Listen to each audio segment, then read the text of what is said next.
And we are out there, and welcome everyone to another great edition. Tonight, Jonathan Reed joining us, infamous for his encounter with an extraterrestrial that he ended up taking home and putting in the freezer. You know, I've really been looking forward to this program. Yes. We have been given some video footage. Now, Jonathan couldn't, let's... We'll let him tell the story. We'll let him tell the story. We have a video. He couldn't get this video done in the United States, so he had to go to Mexico to have it done. It's fantastic. And wait till you see some of the footage that we've got coming up this evening. Really breathtaking. My life in the past, before this encounter, was tranquil.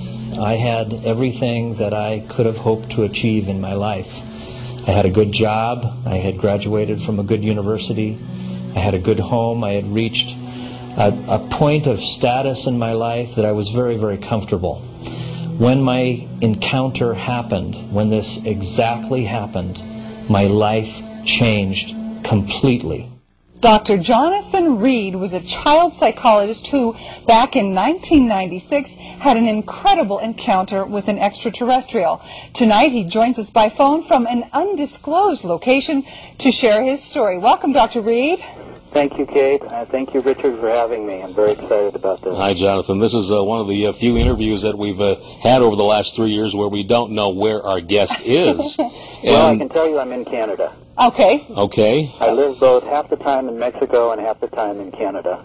Why do you have to live in Mexico or Canada, Dr. Reed? Well, it's a choice. Since the encounter happened in 1996, as you know, my life has changed a great deal. And I've chosen to take this to where people accept this, not to where they attack me, my family, and my friends. You've had much, I'm sorry, Richard, you've had much better success even getting it out to the public.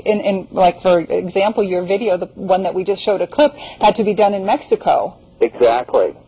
Many cultures accept this very, very differently than the United States. Yeah. And there is what I believe, in my opinion, a clandestine operation to keep this away from the public, to keep the truth away. What year did this happen to you, Jonathan? It was October 15th, 1996. All right, let's go to the beginning before we show any video footage. And for the viewers that we have who haven't got a clue of what happened to you, maybe you can go back to that day and tell us what happened up in the Cascade Mountains. Very good. Like I said, it was 1996, a beautiful late or middle to late October day.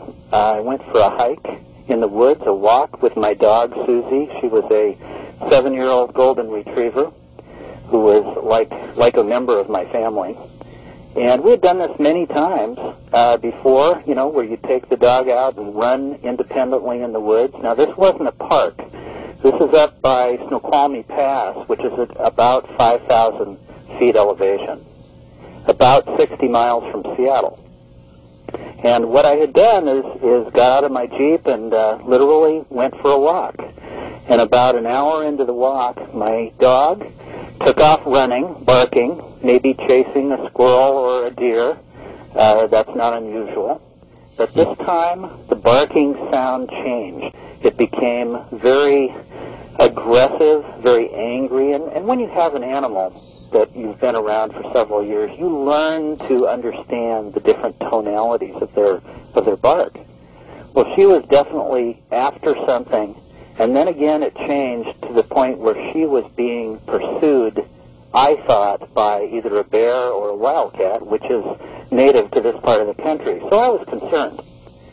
So as I ran up to where I had lost sight of her, but I could still hear the barking, I decided I would take off my day pack, pick up a large branch that was laying on the ground like a very long baseball bat, in case I had to untangle her with a raccoon or a wildcat.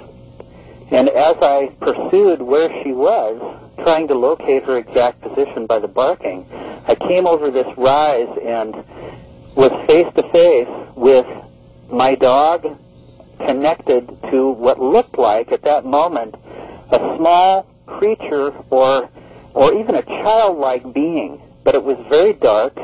The overhead trees provided not much sunlight, so I could see this silhouette of this thing. But at the moment that I encountered this, it was throwing my dog back and forth over its head. Now, my dog weighed almost 100 pounds.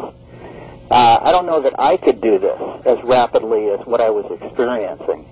And within a moment, now all this happened within like 15 to 20 seconds of my coming on the scene, all of a sudden this thing was tearing my dog apart, killing my dog in front of me. And what I mean is tearing her at the throat apart where there was blood and sinew exposed, and then all of a sudden it turned and looked at me with this incredibly evil look, and I figured, I'm next. I jumped forward maybe 3 feet, hit this thing as hard as I could with this branch, like a baseball bat, dropping it to the ground, assuming that I had killed it. Okay, we're going to get to a piece of video footage right now that will take us through the next step of this. This is now after you've struck the creature and it's fallen to the ground. Your dog is now dead, and you later on took some video footage of the area showing the obelisk and some of the forest. Can we run that now? Yes. Okay, let's hear this. And folks, I caution you, if you have young children watching the TV, this is pretty graphic footage, and it may not be for the weak of heart. Okay, let's see the videotape.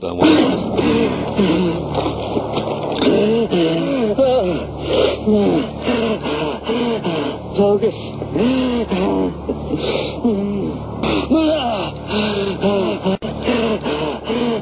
Focus.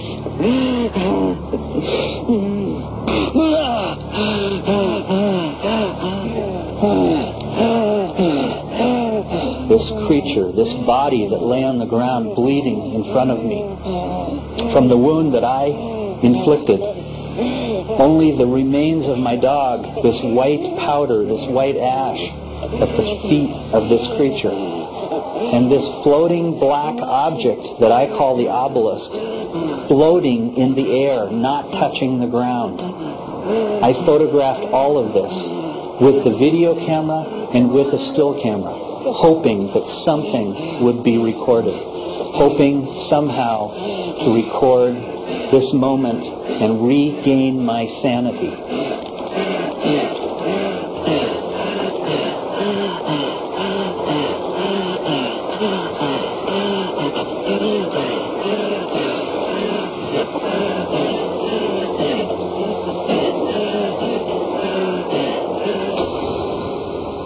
Wow. There's the obelisk. Now, Jonathan, as we were watching that, it looks like at times the video itself is pretty poor quality. Obviously, you're upset. You're running with this. You sound like you're out of breath. Perhaps you even became ill there at one point. But was there something that would make the video quality itself so sketchy? Yes, definitely. The video camera that I was using was a very old model of a Nikon video camera. And I was instantly sick. Once I hit this creature, I fell to the ground and basically couldn't even stand up for over an hour. And I was violently sick. I mean, almost like my body had been poisoned. I couldn't control my bowels. I was throwing up. I couldn't breathe correctly. I was a mess. I felt like I was having a massive heart attack. And again, I'm up in the middle of nowhere in the woods with no one around. At that time, I spent some time trying to regain some composure, trying to be able to understand what was going on. But again, nothing from that moment on felt real to me. It felt distorted, out of my realm of my reality, which I had learned, all my life. Jonathan, you also said in the video clip something about a white powder that was your dog. We missed what happened there. When I saw my dog being torn apart, before her body hit the ground, it literally dissolved into almost like a white ash or a powder. Incredible, unbelievable. And like I said, after spending an hour and a half being sick, I regained some strength, got up, and said, I've got to try to record this. And what happened